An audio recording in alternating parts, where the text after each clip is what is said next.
नमस्कार दोस्तों, organic gardening में आपका स्वागत है। तो आज बात करते हैं इस खूबसूरत जेड प्लांट के बारे में। ये काफ़ी लो मेंटेनेंस प्लांट है और देखने में काफ़ी खूबसूरत होता है। वैसे तो ये लो मेंटेनेंस प्लांट है, लेकिन कुछ बातों का ध्यान रखना पड़ता है, तब आपके गार्डन में हमेशा सुंदर और घना बना रहता है। तो आज इसके बारे में पूरी बात करेंगे, तो आप अंत तक बने रहिएगा और जानिएगा कि कैसे इसकी देखभाल करें ताकि आपके गार्डन में ये हमेशा बना रहे। अगर आप इसको नर्सरी पे लेने जाएंगे तो आपको ये 50 से 70 रुपये में आसानी से मिल जाता है। तो कुछ नर्सरी वाले इसको बोलते हैं कि इंडोर प्लांट है, आप इसको इंडोर रख सकते हैं, लेकिन ये इंडोर प्लांट नहीं है। इसको पूरी 5 से 6 घंटे की धूप ज़रूर चाहिए। यानी आप बोल सकते हैं कि इसको ये सन लविंग प्लांट है, इसको धूप में रहना अच्छा लगता है, तभी आपका प्लांट अच्छे से चल पाएगा, नहीं तो आपका प्लांट नहीं चलेगा। जेड प्लांट बहुत हार्डी होता है और इसको सेकुलेंट फैमिली का माना जाता है, एक प्रकार का सेकुलेंट प्लांट ही है। ये कटिंग से काफ़ी आसानी से चल जाता है। देखिए मेरा सारा कटिंग से लगाया हुआ ही प्लांट है। जब मैंने गार्डनिंग की शुरुआत की थी तब इसको मैंने 70 या 50 रुपीज़ में लिया था। इतने में ही आसानी से मिल जाता है। ये छोटे से छोटे पॉट में काफ़ी आराम से चल जाता है। आप इसकी टोपियारी बोनसाई भी बना सकते हैं और ये एक ऐसा प्लांट है कि आप जो भी शेप देना चाहें ये उस शेप में चला जाता है। तो अगर आप अपने गार्डन में अलग अलग शेप डिजाइन के अगर टोपियारी या बोनसाई क्रिएट करना चाहते हैं तो आप इसको अपने गार्डन में ज़रूर ऐड करें। तो अब बात करते हैं कि इसकी सॉइल मिक्स कैसी होनी चाहिए। तो इसकी सॉइल मिक्स एकदम भुरभुरी होनी चाहिए। अगर आपके वहाँ की मिट्टी चिकनी है तो आप इसमें सैंड मिला लीजिए या कोकोपीट मिला लीजिए और इसमें वर्मी कंपोस्ट या काऊ डंग कंपोस्ट आप इसमें मिला दीजिए। अगर एक बार आप इसकी मिट्टी अच्छे से तैयार कर देंगे तो फिर आपको सालों इसमें कोई भी खाद डालने की ज़रूरत नहीं पड़ेगी, क्योंकि इसको बहुत ज़्यादा फर्टिलाइज़र की ज़रूरत नहीं होती है। और जब भी आप इसकी मिट्टी में पानी डालें, पानी एकदम ड्रेन आउट हो जाना चाहिए। इसके गमले में पानी ठहरना नहीं चाहिए, नहीं तो प्लांट ख़राब हो जाएगा, क्योंकि एक सेकुलेंट फैमिली का है और इसके जो मोटी मोटी लीफ होती हैं उसमें पानी स्टोर रहती हैं। तो ये तो बात हो गई मिट्टी की। तो मिट्टी के साथ साथ इसमें वाटरिंग का भी बहुत ज़्यादा ख्याल रखना पड़ता है। अगर आप ज़्यादा पानी डालेंगे तब भी इसकी पत्तियाँ गिरने लगेंगी पीली होके, और अगर कम पानी डालेंगे तो जो इसकी मोटी गद्देदार पत्ती है वो सिकुड़ने लगती है।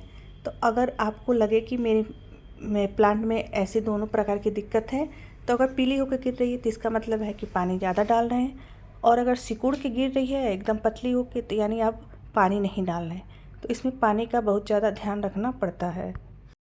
अब इसके लोकेशन की बात करते हैं कि इसको कहाँ पे रखा जाए ताकि ये अच्छे से चल सके। तो आप इसको ऐसी जगह रखें जहाँ से इसको 4 से 5 घंटे की धूप काफ़ी आसानी से मिल सके, क्योंकि इसको सन अच्छा लगता है, धूप अच्छी लगती है, इसमें ये अच्छे से ग्रो करेगा। अगर इसमें सन लाइट नहीं इसको प्रॉपर मिलेगी तो इसकी एक घना नहीं बनेगा, वो थोड़ा थोड़ा करके, जैसे मेरे देखिए कुछ प्लांट ऐसे हैं जो कि अच्छे से धूप न मिलने की वजह से इसमें पत्तियां काफ़ी इसकी निकली हुई हैं। स्टेम तो लंबी होती जाती है लेकिन पत्तियां इसकी झड़ती जाती हैं। अब बात करते हैं इसके प्रोपगेट करने की कि इसको कैसे प्रोपगेट करें। तो ये कटिंग से काफ़ी आसानी से लग जाता है। आप इसकी छोटी से छोटी कटिंग 2 से 3 इंच की कटिंग भी लगा सकते हैं और इसकी मोटी कटिंग भी लगा सकते हैं।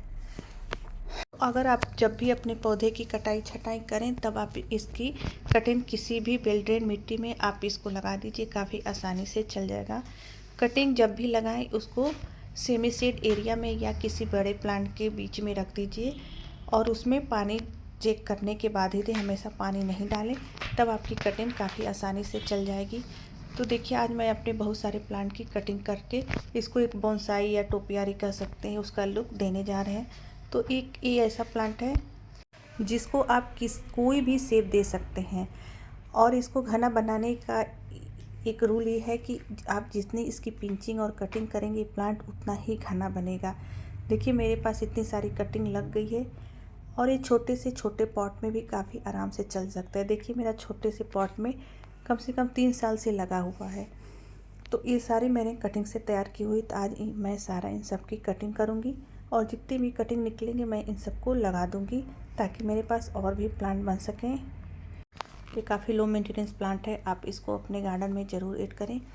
और इसकी बोनसाई भी काफ़ी अच्छी बन जाती है। आप इसको जो शेप देना चाहें वो शेप दे सकते हैं और आप अपने गार्डन को एक नया लुक दे सकते हैं। तो मैंने अभी तक बोनसाई तो नहीं बनाई है, लेकिन अब मैं धीरे धीरे कोशिश कर रही हूँ कि मेरे गार्डन में भी बोनसाई हो और मैं अलग अलग शेप में अपने प्लांट को रख सकूँ। तो हम मेरी कटाई छटाई चल रही है और मैंने इसको देखिए अलग अलग पॉट में लगाया हुआ है, सारा कटिंग से लगाया हुआ है। तो ये छोटे से छोटे, बड़े से बड़े पॉट में आराम से चल जाता है। और इसको घना रखने के लिए हमेशा आप इसकी कटिंग और पिंचिंग करते रहें। अगर बात करें कि किसी भी मीली बग या वाइट फ्लाई या किसी तरह का कोई इंसेक्ट का इस पे प्रभाव पड़ता है, तो एक ऐसा प्लांट है इस पे किसी भी प्रकार का कोई भी इंसेक्ट इस पे अटैक नहीं करता है। लेकिन आप महीने में इसमें एक बार नीम ऑयल का स्प्रे कर दें, क्योंकि ये सब तो इंसेक्ट नहीं लगते, लेकिन इसकी लीफ कभी कभी काली आपको दिखाई पड़ती दिख सकती है। तो काला काला एक तरह का इंसेक्ट ही होता है। तो आप इस पर महीने में एक बार नीम ऑयल का स्प्रे कर दें ताकि आपका प्लांट हेल्दी रहे।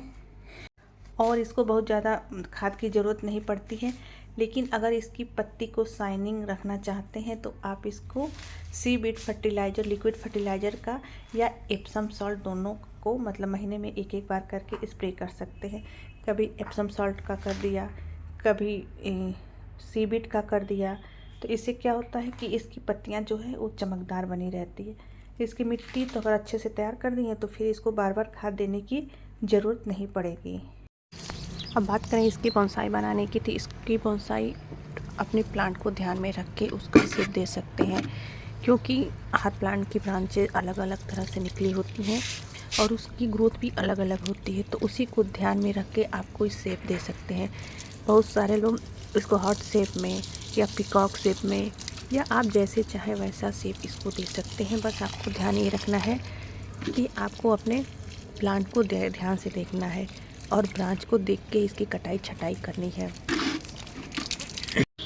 मार्च से लेकर नवंबर तक इसकी ग्रोइंग सीजन होती है। तो जब भी कटिंग करें इन्हीं महीनों को ध्यान में रख के करें, क्योंकि अगर आप कटिंग करते हैं तो अपने ग्रोइंग मंथ में ही एक अच्छे से ग्रो कर पाएगा और न्यू ब्रांच निकाल पाएगा।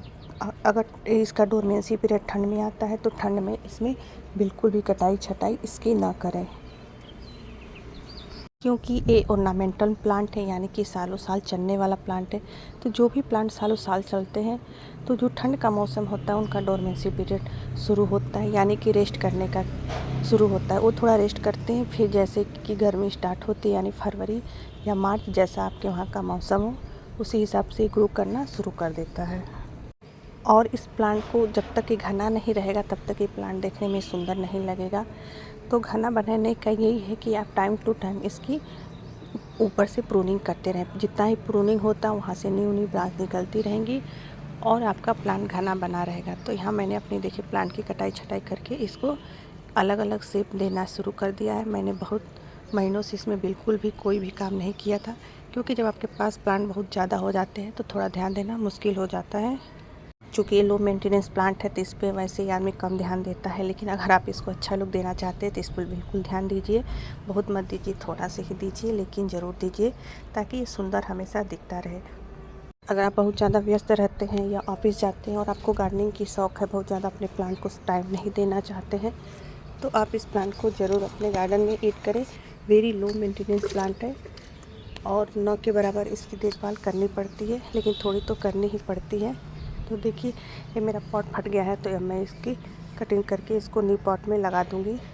तो देखिए बहुत सालों से कि पॉट में रहते रहते इसकी रूट भी बाउंड हो चुकी है। तो इस प्लांट को जितना बड़ा पॉट देंगे उसी हिसाब से ग्रो करेगा। छोटे पॉट में छोटा रहेगा, बड़े पॉट में लगाएंगे तो थोड़ा बड़ा हो जाएगा। तो इसको आप जैसा पॉट देंगे उसी हिसाब से ये आपके ग्रो करना स्टार्ट कर देगा। तो वेरी लो मेंटेनेंस प्लांट है, आप इसको अपने गार्डन में ज़रूर ऐड करें। एक प्लांट से आप अनेकों प्लांट बना सकते हैं। देखो ये मेरा सारा कटिंग से ही तैयार किया हुआ है। तो देखिए कुछ प्लांट मैंने धूप में नहीं थे, कुछ की मैंने कटिंग नहीं की है। तो देखिए कितनी सारी लीफ इसकी गिर के स्टेम लंबी लंबी हो गई। तो मैं सारा इसका कटिंग कर दूंगी ताकि इसमें से न्यू ब्रांच निकलेंगे और प्लांट अच्छे से ग्रो करेगा। क्योंकि अभी मार्च का महीना चल रहा है, अभी इसकी ग्रोइंग सीजन है, तो इसमें खूब अच्छे से ग्रोथ होगी और प्लांट काफ़ी देखने में खूबसूरत लगेगा। एक से अनेक बनने वाले प्लांटों में एक इसकी छोटी से छोटी और बड़ी से बड़ी कटिंग लग जाती है। बस कटिंग का ध्यान रखना पड़ता है। बहुत लोगों की कटिंग नहीं चलती है। इतना लो मेंटेनेंस होने के प्लांट भी बहुत लोगों के गार्डन में ना इसकी कटिंग चलती है और ना ही इसका प्लांट चलता है। तो बस आप ध्यान रखें कि इसको इंडोर ना रखें। अगर आप शो पीस के रूप में अगर कभी कोई गेस्ट आए रखना चाहते हैं तो 1 से 2 दिन के लिए बस रख सकते हैं। उसके बाद आप इसको लाके तुरंत धूप में रख दें। अगर 1 हफ्ते से ज़्यादा ये धूप में नहीं रहेगा तो ये आपका प्लांट ख़राब हो सकता है।